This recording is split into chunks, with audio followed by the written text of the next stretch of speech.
A creature that is ever evolving, taking the face of a beloved character, only having one objective: consume and evolve until there is nothing left. Taking inspiration from Shin Godzilla, Shinic, made by Evanimus, I'm going to say Evan for the rest of this video, is one of the most horrific and coolest versions of Sonic there is. I've always been a fan of analog horror, and to see there is a Sonic version of it executed this well is honestly really exciting. So in this video, I'm going to try to explain what's going on so far, give my own theories, and give a little bit of lore about Shin Sonic. I highly advise you guys check out the series, as I think it's one of my favorite analog horror series ever. And this character has just interested me since I've seen it, and I've been meaning to make a video for the longest time. So I'm going to be trying to explain the series, and we're going to go over each episode, and I'm going to give you guys the rundown while also and giving my own thoughts on it on some of these. That being said, let's get into the premiere of this series. House footage. In house footage, we see a wonderful, cute image of Shin standing over what appears to be a corpse of Dr. Ivo Robotnik, followed up by an emergency alert system telling us an unknown threat has been causing several mutilations and tons of missing persons. This creature finds its way to an unsuspecting person, and I can only imagine what I would do seeing this. I mean, there isn't much you can do. I mean, I wouldn't want normal Sonic against me, let alone an ever-evolving creature. And seeing it stand in my house like this? Well, there's only one way this ends. After what is a terrible sound, Sonic is standing over the victim, meat and blood coming from his mouth. This is honestly executed so well within the first episode, telling us little to nothing, but showing us just enough to want to know more. What is this creature? Why did it come to this house? And at this point, you're hooked. The way that the footage is portrayed and the way it shows it to you, it immediately captivated me. I kind of like horror Sonics. I don't know what it is. I talk about like a lot of EXEs, and I've always been a fan of horror. And to see it executed within the first episode, this immediately catches my eye, and how scary and how creepy this guy is. It's just really good. But by the next episode, we can easily see why this series is special. In the episode Sonic the Hedgehog, we're now treated to a full-fledged animation and a skinny-looking Sonic different to what we just saw. This being the first form of Shin Sonic. I'm not gonna lie, the first time I saw this lunchbox, I chuckled a little. I know this poor creature is about to be devoured, but the fact the spelling is wrong, it just kind of threw me off, because like it hasn't shown me that it was like any sort of like comedy, and I don't think this is intentionally funny. It's just kind of is. Anyway, upon opening the lunchbox, he devours a Pocky, which is the Sonic universe's rabbit, I believe. And I think it's here that Shin Sonic understands his purpose, at least at first, right? Maybe he already had the idea. Upon getting a taste for this, he gives the camera a terrifying glance. Like, it cuts to these animals having a good time, one in a machine that's made by Robotnik. Though this doesn't last very long, as this bird gives the death stare to Shin Sonic, which in response, Shin Sonic punches it once and kills it. Doesn't even eat it, which I thought was interesting, and takes out a piglet. And if you'll notice, it's disabled.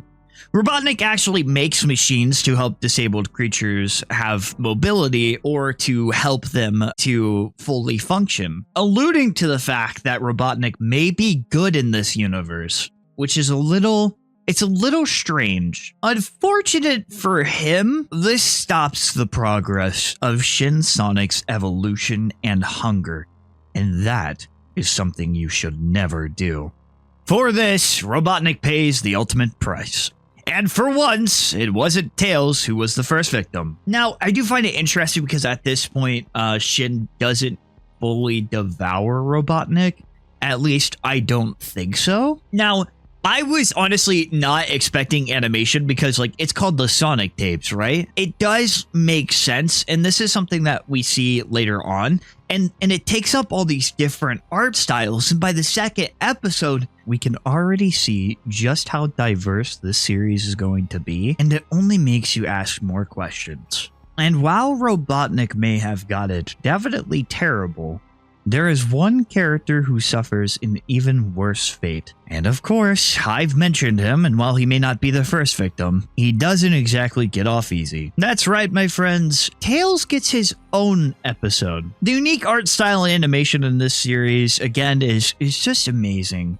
And the art for Tails here is so unsettling, and the way Shin Sonic appears is just horrendous. This episode mostly tells us of repeated incidents of individuals going missing, which is kind of crazy, but most importantly, it shows us that Tails is now helping Shin Sonic, likely under some sort of brain control, and after the encounter that they had, and this also becomes apparent later on through. Though this episode shows us the Pokemon evolution status of Shin Sonic with a terrible sound growing louder. We only see up to 4 evolution states for this series so far, but they only grow more and more terrifying. Now, I find it interesting that Tails was brainwashed and not just killed like Robotnik was. And honestly, like, yes, Shin Sonic might need help to complete this ritual, but he's also like very powerful and fast. So it calls into question as to why makes Tails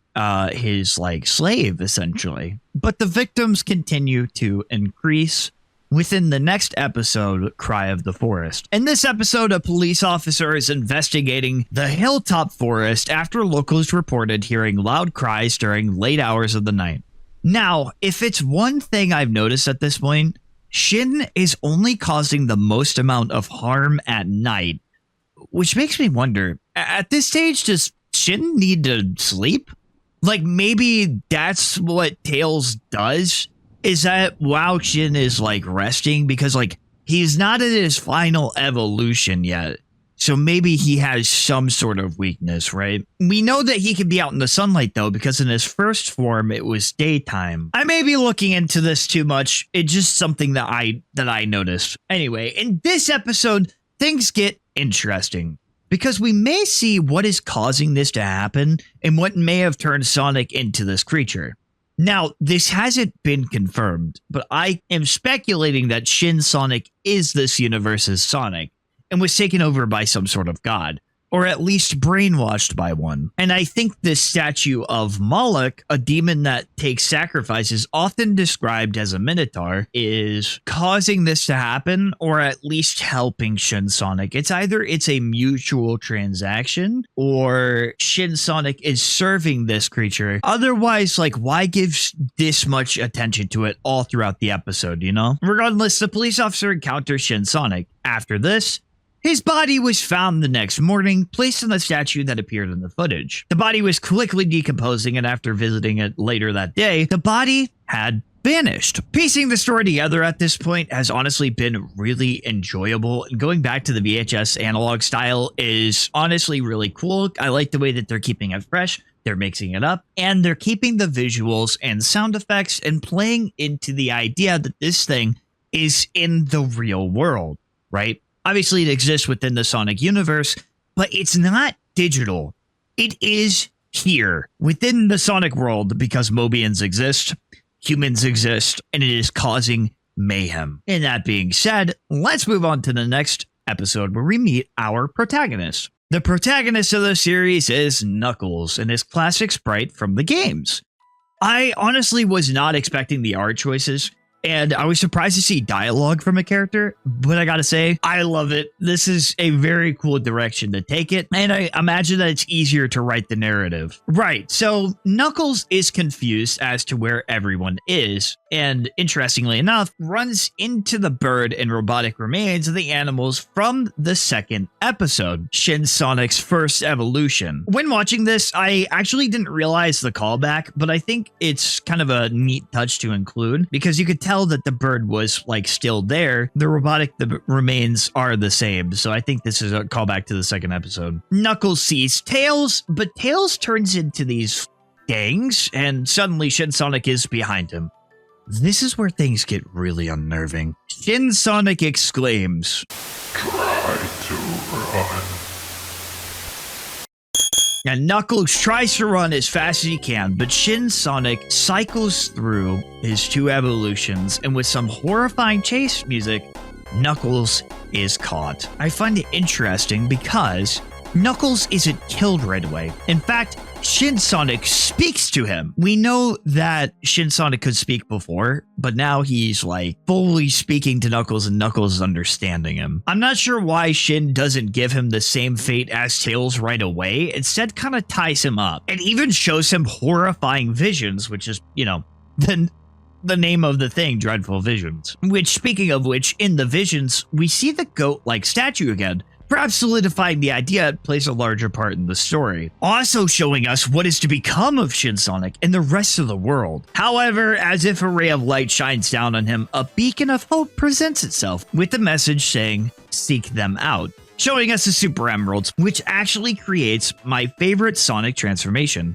Hypersonic, or in this case, would create Hyper Knuckles. Now, I don't know what they're going to use the Hyper Emeralds for, aside from making Knuckles like really powerful. The idea is to stop this creature from completing the ritual, which would make it complete its goal of not only evolution, but absolute mass chaos. So now we understand that it is going to do a ritual, and this ritual is likely going to cause its either evolution or the end of the world. Or both. And at first I was confused as to how Knuckles got away, but I guess this voice used its remaining power to help him escape, or perhaps it could be Knuckles being brainwashed by Shin Sonic, though I doubt this is the case, but it would be interesting turn for the series. And honestly, the worst case scenario. The point to where he escaped wasn't confirmed, but I can imagine that something intervened and stopped Shin Sonic from fully brainwashing him. It's a little suspicious to me that it shows Shin Sonic and it shows him, "I will show you everything." And then Knuckles is told to seek them out. And from this point on, we really see Knuckles' point of view. Regardless, I think it's a loose theory. I don't have enough evidence, and there are some things that disprove it. So let's get on to the next episode. This episode shows us a terrifying Shin Sonic kaiju, an absolute massive beast now, hunting down Chaos Emeralds and vanishing in the blink of an eye. This form of Shin Sonic is not only massive, but has the speed of Sonic the Hedgehog, which is really scary to think about. 1 minute you could see this thing from like a very far distance, next it appears literally right in front of you, destroying buildings, like everything just collapses within a second. And I gotta say, I love this concept. It's so well executed, and it only shows us what we need to see. Doesn't need like over the top animations. The animations are good, but it doesn't show us like, it just gives us the idea and we fill in the blanks. Shinic continues to evolve and tries to finish its ritual. And while it's doing that, Knuckles enacts his plan to stop Shinic. Working with the agency gun, Knuckles steps on a time machine, sending him into the past to obtain the only possible thing that may beat Shin Sonic. Since Knuckles can't get his hands on the Chaos Emeralds because Shin Sonic is going after them, and I believe that's too dangerous, and it's also probably not powerful enough to beat him at this point, because we know Shin Sonic needs the Chaos Emeralds to complete the rituals. So this is the only hope that Knuckles and the rest of humanity has. And thusly, this leads us to our next episode, Past 1, the most recent episode. And I want to start this by saying this animation is honestly so amazing and continues to impress me throughout the series. So, Knuckles has found himself back 3,000 years. The trauma of Shin still affecting his mind. Taking steps to where the emeralds are, we meet the current guardian of the Super Chaos Emeralds, an older looking version of an echidna. And it continues with the voice acting, giving Knuckles his own voice now. Here. My name is Knuckles the Echidna. I am not of this land. I come in dire need of the Emerald's power. Huh? And with not much talking, a fight ensues. It's worth noting this old guy doesn't necessarily want Knuckles there, and even though he is an echidna, he's ready to throw down because the Hyper Emeralds are threatened of being taken. Knuckles seems to be losing for a bit, but he remembers what is on the line, and his fiery rage comes forth. With one last cut of Knuckles about to put up a fight, and a picture of the goat-like statue with only 3 emeralds missing comes to frame, there isn't much time left. With how fast Shin Sonic is, there's no telling if Knuckles will succeed with this goal. In most series, you can tell if a hero is going to survive, if a hero is going to make it. This is one of those stories where it could go either way. Shinic completes his ritual, and there's nothing he can do, or Knuckles takes it. And there's a lot of different directions, and we don't know what's going to happen, and I love it for that. And for now, to current day, that's how many episodes are out. I think after watching this series again, I could say this is my favorite Sonic horror series, and perhaps my favorite version of horror Sonic. From the animation, to the uniqueness of the series, to giving Knuckles the spotlight for once. And just how diverse and how it encapsulates you is just absolutely amazing. Though I do have a few questions. Where is the actual Sonic? This is a question I know a lot of people ask, but we know Sonic exists. And Knuckles knows Sonic by this point, as he says Sonic would never do this. I know I said Shin Sonic is this world Sonic, but it could also be holding Sonic captive somewhere. And Dreadful Vision, we can actually see the words "help us" in blue text in the bottom right corner of the one frame for a brief second. This could have been the real Sonic trying to reach out to Knuckles for wherever he is. And I would say, where is Shadow? But I don't think Shadow is awake yet, as much as I would have loved to see him as the protagonist. I'm glad Knuckles is getting the spotlight because it does make sense. Knuckles would be a good choice, though it does kind of suck that Tails got the slave treatment. Poor guy, dude. Every story, man, he either is the first victim. On another note, have you guys seen these weird music videos? When you look up Shin Sonic, these actually come up first. And I mean, I'm not bashing it, but it's just so bizarre. I'm not sure why they chose Shin Sonic specifically, but they get hella views, so I guess it makes sense. I wanted to take note of them because they are pretty weird, and the CGIs are like a little unnerving and just like different. Like the amount of attention that this gets with like the music video. There was one that I saw where it was like Shin Sonic Origins, and it's like just these 2 guys bullying Shin Sonic, and he's like the victim. And I'm like, they're using Shin Sonic, and it's so, I can't tell if it's ironic or not. Like, it looks like it's a little ironic, but it's just like, I feel like it kind of misconstrues the character.